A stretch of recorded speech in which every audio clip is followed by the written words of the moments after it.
Welcome to the University of Maryland. I'm Ben Shneiderman, and we at the Human-Computer Interaction Lab have been studying visualization techniques for hierarchical information. Tree structures or hierarchies are used for many kinds of information, such as the file directories on computers, or stock market or sales information, or medical data organized by gender or age groups. The traditional way to represent this kind of information would be a tree structure, like this one in Figure 1. It's very comprehensible, but on the other hand, it's a problem when the tree structure gets large and you can't see it on the screen or a page at once.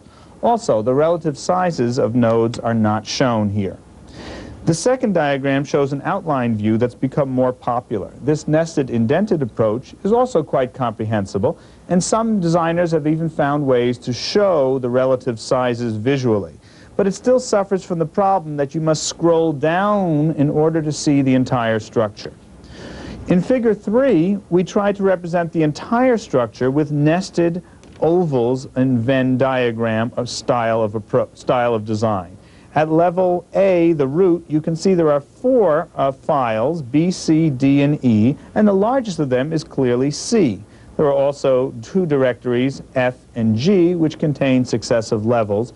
And it's clear that the larger of these files is the one labeled J, and there's also a large file labeled Z. The disadvantage here is that these are hard to lay out except by hand, and it doesn't work for more than 50 or 100 100 nodes. We tried to solve the problem with an approach that we call Treemaps, which are shown in Figure 4. At the left side, the root level shows the files B, C, D, and E, and then the directories F and G follow. We call this approach slice and dice because the files are sliced off at the first level, and then we dice, that is, cut horizontally, and then slice again, going horizontally and vertically as we go down the tree structure. Here, we've got the full tree structure, but we want to use every pixel on the screen effectively, and so we've squeezed out the space for the directories, and in Figure 5 we show a tree map where every pixel is used to show the relative sizes of files. And this approach can take us up to several thousand files. As we've seen in the implementations that have been done on the Macintosh by Brian Johnson and on the Sun by David Turo. One of the benefits of computer implementations of tree maps is that a pointing device allows users to dynamically explore and browse their hierarchical data space. In addition, color, shading, and nesting allow users to statically encode properties of the hierarchy.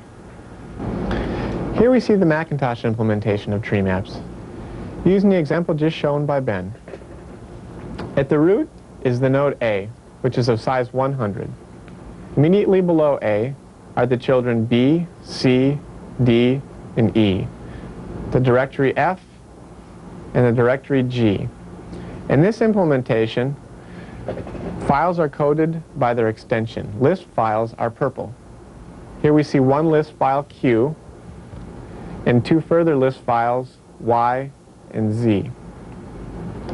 If users are not interested in files but are interested in the directory hierarchy, they can choose to show directories only. And here we see that the directory G is slightly larger than the directory F. If we show the files again, we can reduce the offset to 0.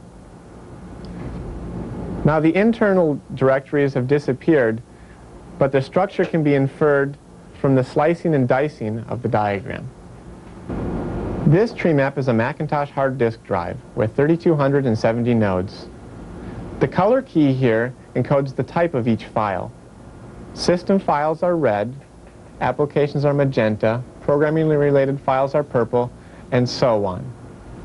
Let me bring the tree map to the front and give you a tour of this hard disk drive.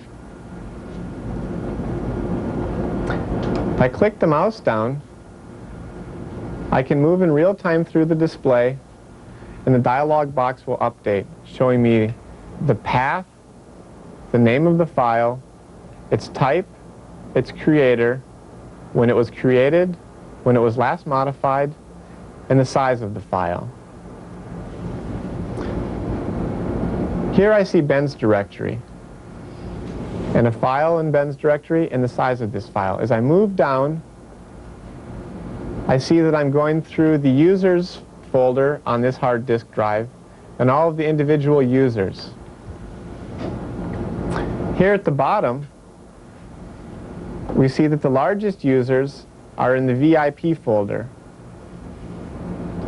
There are 2 users in this VIP folder. These are users who have finished their work at the lab and have left. The reason their folders are the largest is because they have multiple copies of their last works, their master's theses. Here we see 3 copies of someone's master's thesis, which is green because it's a text file. We also see that this user had the Perl Lisp application in their folder. Applications are purple, are this magenta color. If we move up, we see also that another user had the same Lisp application in his folder. Surely a waste of space. If I move across the display, I see that this must be the application folder on this drive, as most of the files are magenta. As we move across this hierarchy, we see that there are some applications scattered in the user folder, some more mini applications in one particular folder here, and then a few over in the utilities folder. Next to the utilities folder, we see the system folder. You can see that this is the system folder as most of the files are red, which is the color for system-related files.